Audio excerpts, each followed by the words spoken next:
चलिए दोस्तों, हम लोग अब चलते हैं। हमने पिछले क्लास में देखा था कि 4 नंबर के प्रश्न का हम 2 नंबर तक पढ़े थे। आज हम हैं 4 नंबर के तीसरे नंबर पे आ रहे हैं। 4 का तीसरा नंबर कहता है कि दिखाएं कि एक पूर्णांक के वर्ग में यदि 4 से भाग दिया जाए तो शेष 0 अथवा 1 बचेगा। देखिए 4 नंबर का प्रश्न 3 नंबर का प्रश्न बिल्कुल 2 नंबर के प्रश्न के तरह ही है, वही है, डिटो समझ लीजिए ऐसा है। बस हमने इसमें थोड़ा चेंज अंतिम में किया है, वो मैं बताऊंगा। अभी पहले हम सवाल देखते हैं क्या है। तो बोल रहा है कि अब बताइए कि 4 से भाग देंगे हम तो शेषफल या तो 0 बचेगा या 1 बचेगा। इस 2 ही का चर्चा है। इसके अलावे 3 नहीं आना चाहिए या 2 नहीं आना चाहिए, सिर्फ 0 या 1 आना चाहिए। हम क्या किए, हम फिर सिर्फ 2 नंबर के सवाल को याद कीजिए, बात समझ जाएंगे। 2 नंबर जैसे माने थे कि माना कि धनात्मक पूर्णांक q है। हम मान लिए कि धनात्मक पूर्णांक q है और उसके बाद हम लोग यूक्लिड विभाजन विधि पढ़ रहे हैं। तो हम लिखे तो यूक्लिड विभाजन विधि से, यूक्लिड विभाजन विधि क्या होता है, a बराबर बी क्यू प्लस r, जहां पर a हमारा है भाज्य, b भाजक, q भागफल और r शेषफल। उसके लिए एक कंडीशन क्या है कि r का मान जो है वो b से छोटा 0 तक हो सकता है। मतलब भाजक से छोटा शेषफल कुछ भी हो सकता है, फिर माइनस में नहीं जाएगा, 0 से लेके जो भाजक है वहां तक आएगा। तो हम b का मान 4 रख लिए हैं। तो b का मान 4 रखने पर क्या होगा, सूत्र देखिए, a बराबर B Q plus R, a बराबर बी क्यू प्लस आर, जहां 0 से लेके r 4 से कम 3 तक होगा। तो उसमें क्या क्या होता है कि देखिए r बराबर 0 1 2 3, ये 4 चीजें हो सकती हैं। हम क्या किए, एक बार r का मान 0 ले लिए हैं। r बराबर 0 लेने पर जब r का मान 0 लेंगे तो इसमें आप सेट कीजिए, r का मान जैसे ही 0 लेंगे तो क्या होगा, a बराबर 4q प्लस 0। 0 को आप किसी में ऐड कीजिए या जोड़िए या घटाइए, कोई फर्क नहीं पड़ता है। तो जब हम 4q में 0 जोड़े तो वो हो गया सिर्फ 4q। अब हम क्या किए थे 2 नंबर प्रश्न में, दोनों तरफ वर्ग करने पर दोनों तरफ वर्ग किए थे, a स्क्वायर और 4q स्क्वायर, a स्क्वायर ही रहेगा तो 4q स्क्वायर हो जाएगा 4 चौके 16q स्क्वायर। इसमें हम थोड़ा कॉमन ले लिए हैं कि a स्क्वायर बराबर 4 कॉमन ले लिए तो 4q स्क्वायर हो गया। और हम फिर वहां पर क्या किए हैं, यहाँ देख लीजिए कि a स्क्वायर बराबर 4m कर दिए हैं और m का मान ले लिए हैं हम m बराबर 4q स्क्वायर। आगे हम बढ़ते हैं। अब तो यहाँ पर जब हम एक बार r का मान 0 ले लिए थे, अब हमारे पास क्या है 1, हम एक बार फिर से r का मान ले लिए हैं 1। तो r का मान 1 लेने पर a बराबर 4q प्लस 1, फिर वही बात दोनों तरफ वर्ग करने पर a स्क्वायर बराबर 4q प्लस 1 का whole square, a square 4q square plus 2 4 और ये 2ab 2a और b और फिर b का होल स्क्वायर। बताइए 4 चौका 16, a स्क्वायर ऐसे ही रहेगा 16q स्क्वायर और 4 दूना 8q और प्लस 1 a स्क्वायर 4। अब इसमें से हम इस दोनों में से 4 को पकड़ लिए हैं, नहीं यहाँ पे ये एक कॉमन नहीं आएगा, कॉमन ले लिए तो यहाँ पर 4 और इस 4q स्क्वायर प्लस 2q को हम m मान लिए हैं, 4q स्क्वायर प्लस 2q को हम m मान लिए हैं। तो a स्क्वायर बराबर 4m प्लस 1, जहां m का मान हम मान लिए इतना। आगे बढ़ते हैं, r बराबर 2 लेने पर तो a बराबर क्या हो जाएगा 4q प्लस 2, दोनों तरफ वर्ग करने पर a स्क्वायर बराबर 4q प्लस 2 का होल स्क्वायर। अब देखिए a स्क्वायर बराबर 4q प्लस 2 का होल स्क्वायर जैसे ही किए हैं तो a स्क्वायर 4 तो a का मान है 4q, फिर 2 4 2a और b और 2 का स्क्वायर, ये क्या हो जाएगा 4 चौका 16q स्क्वायर, 4 दूनी 8 दूना 16q और 2 दूना 4, a स्क्वायर बराबर 4 हम इस सब में कॉमन ले लिए तो क्या हो गया 4 चौक 16, 4 चौक 16q और 4 एक 4। और इस पूरे को हम यहाँ पर देखिए कि m बराबर मान लिए हैं 4q square plus 4q plus 1, हमारे पास क्या हो गया a स्क्वायर बराबर 4m। आगे हम 2 भी ले लिए हैं, अब 3 बच गया है। हम यहाँ पर देखिए r बराबर अब 3 लिए हैं। जब हम r का मान 3 लिए तो a बराबर 4q प्लस 3 हो गया।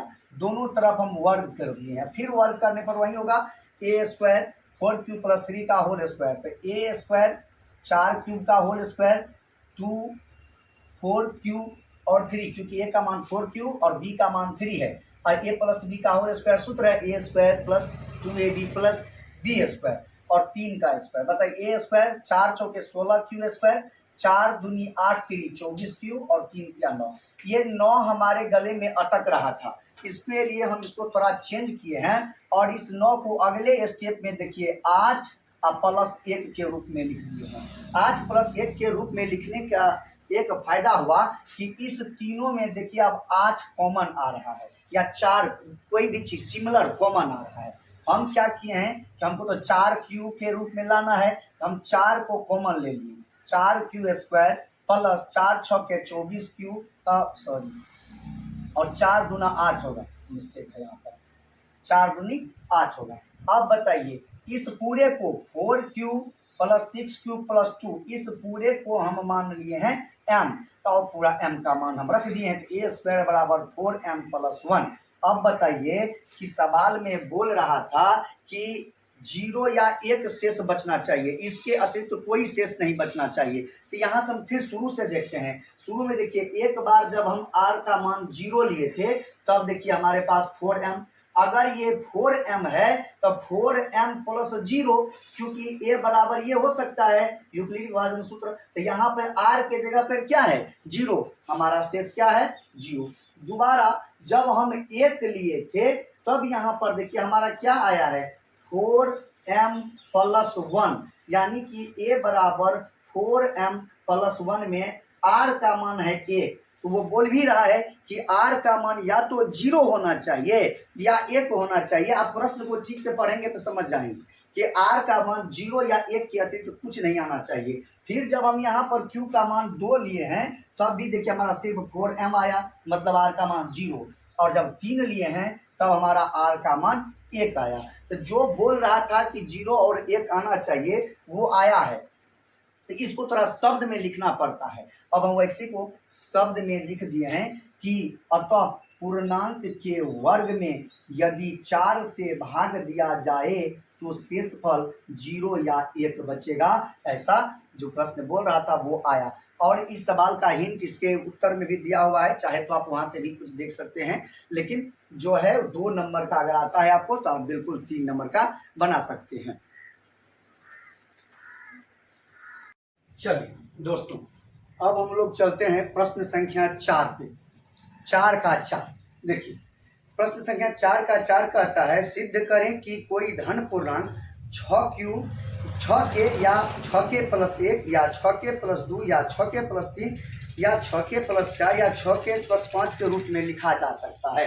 देखिए 6 के जब प्रश्न में बोल दिया है तो हम पहले क्या किए हैं, माने कि पूर्णांक k है, q है, ABCD है, जो मर्जी करता है आपको मान लीजिए। तो हम मान लिए हैं कि पूर्णांक क्या है k है, तो माना कि धन पूर्णांक k है।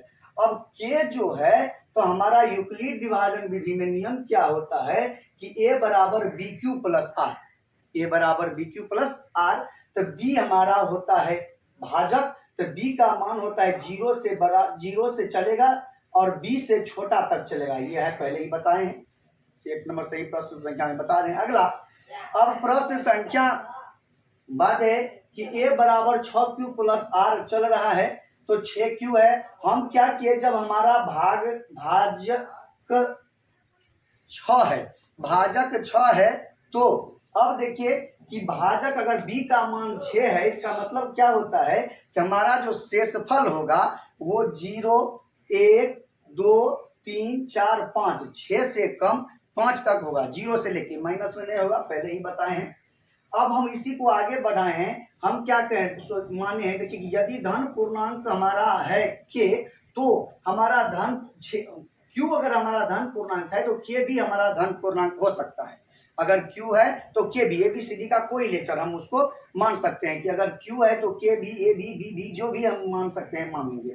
तो अगर हमारा q बराबर है k, q और k एक ही रंग है, इसका मतलब क्या है, एक ही जैसा है तो a बराबर 6k प्लस r, जब हम 6q प्लस r लिख सकते हैं तो 6k प्लस r भी लिख सकते हैं। अब जब आगे बढ़े हैं तो हम देखिए r का मान एक बार 0 लिए हैं, क्योंकि हमारा एक बार शेषफल था 0। जब 0 लिए हैं तो मान रख दीजिए a बराबर 6k, तो 6k r के जगह पे 0, तो 0 तो क्या हो जाएगा, किसी में 0 जोड़िए वो जितना रहता है उतना ही 6k। दूसरा स्टेप आगे बढ़ेंगे कि r बराबर जब हम 1 लिए हैं, दोबारा r बराबर जब 1 लिए हैं तब देखिए क्या होगा, 6k में 1 जोड़ेंगे r, तो r बराबर a बराबर 6k प्लस 1। आगे इसी तरह बढ़ेंगे, जब एक बार r का मान 0 और 1 ले लिए तब क्या बचा, 2 बचा, हम r का मान ले लिए 2, तब 6k प्लस 2। जब 3 लेंगे ठीक इसी प्रकार 6k प्लस 3, 4 लेंगे तो ठीक इसी प्रकार 6k प्लस 4, और जब 5 लेंगे तो इसी प्रकार 6k प्लस 5। जब हमारा प्रश्न बोल रहा था कि 6k या 6k प्लस 1 या 6k plus 2, 6k plus 3, 6k plus 4 या 6k प्लस 5 जो बोल रहा था वो देखिए हमारा आया कि नहीं। एक बार आया यहाँ पर 6k, फिर आया 6k प्लस 1, फिर आया 6k plus 2, 6k plus 3, 6k plus 4, 6k plus 5, कितना बोलेंगे, जितना बोल रहा था वो आ ही गया है। तब बोल बोल के क्या करेंगे, आगे देखिए। अतः धन पूर्णांक का रूप 6k या 6k प्लस 1, 6k प्लस 2 या 6k प्लस 3, 6k प्लस 4 या 6k प्लस 5 के रूप में होता है, क्योंकि हम बोले हैं कि ये लिटरेचर बड़ा है तो बनाने के बाद इसमें कुछ ना कुछ लिटरेचर ऐड करना पड़ेगा, तो हमने इसमें ये लिटरेचर ऐड किया कि धन पूर्णांक का मान जो है वो 6k या 6k प्लस 1 या 6k प्लस 2 हो सकता है। ठीक है, अब एक प्रश्न इस अध्याय में और बच गया है, मैं उसको बनाता हूं। देखिए 5वां प्रश्न, इसको मिटा देते हैं, उसके बाद बहुत आसान है। अगर आपसे ये प्रश्न पूछा जाए आप बनाएंगे तो बिल्कुल जितने अंक में पूछा जाए, 2 नंबर में या 5 नंबर में, जितने अंक में पूछा जाएगा बिल्कुल आएगा आपसे। जैसे हम बताए हैं आपको वैसे बना लेना है।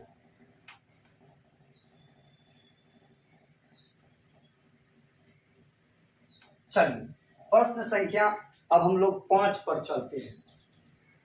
देखिए प्रश्न संख्या 5 कहता है कि सिद्ध करें कि 2 4q प्लस 1 रूप के पूर्णांक का गुणनफल उसी रूप का होता है। हम फिर वही मान लेंगे कि माना कि पूर्णांक q है, हम मान लिए पूर्णांक q है।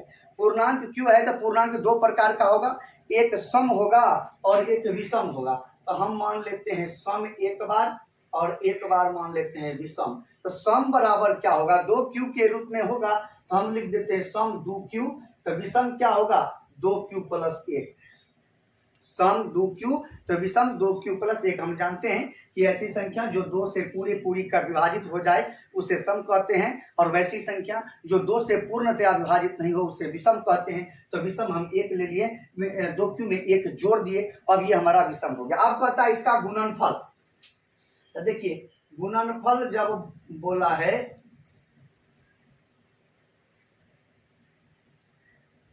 तो देखिए गुणनफल क्या होगा, विषमे का गुणनफल करना है। तो विषम संख्या देखिए क्या है, 2q प्लस 1, और इसको फिर गुना करेंगे 2q प्लस 1 से, दोनों विषमे का बोला है। ये अगर एक जैसा है तो ये देखिए हमारा एक जैसा है तो हम इसको होल स्क्वायर में लिख सकते हैं।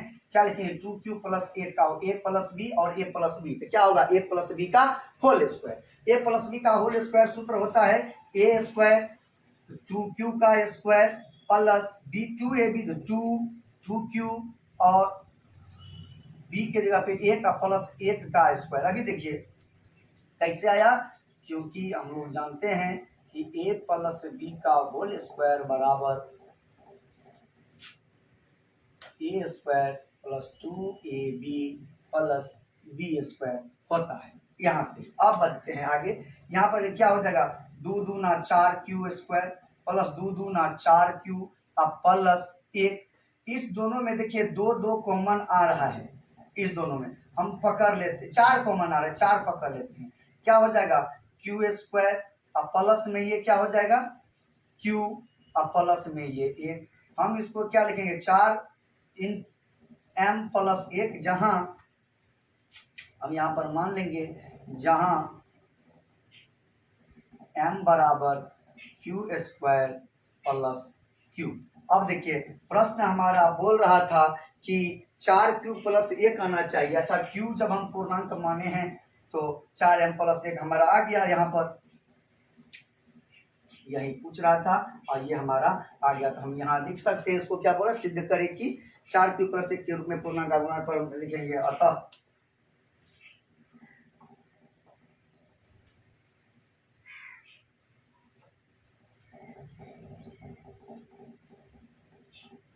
विषम पूर्णांक का गुणनफल 4q प्लस 1 के रूप में होता है। ये था हमारा आखिरी प्रश्न इस लेसन का। अब आगे दूसरा हम लेसन शुरू करेंगे एक भी अगले क्लास में। अभी तक के लिए यहीं तक था। अब अगर आप लोग को वीडियो सहायता होता है, गणित बनता है, तो इसको लाइक करें, शेयर करें और सब्सक्राइब करें। लगातार चलता रहेगा क्लास, आप लोग ऐसे ही जुड़िए और देखते रहिए। अनाया कोचिंग सेंटर का संस्थापक मैं राहुल कुमार। आज की ये लेसन जो है वो आज समाप्त हो गया।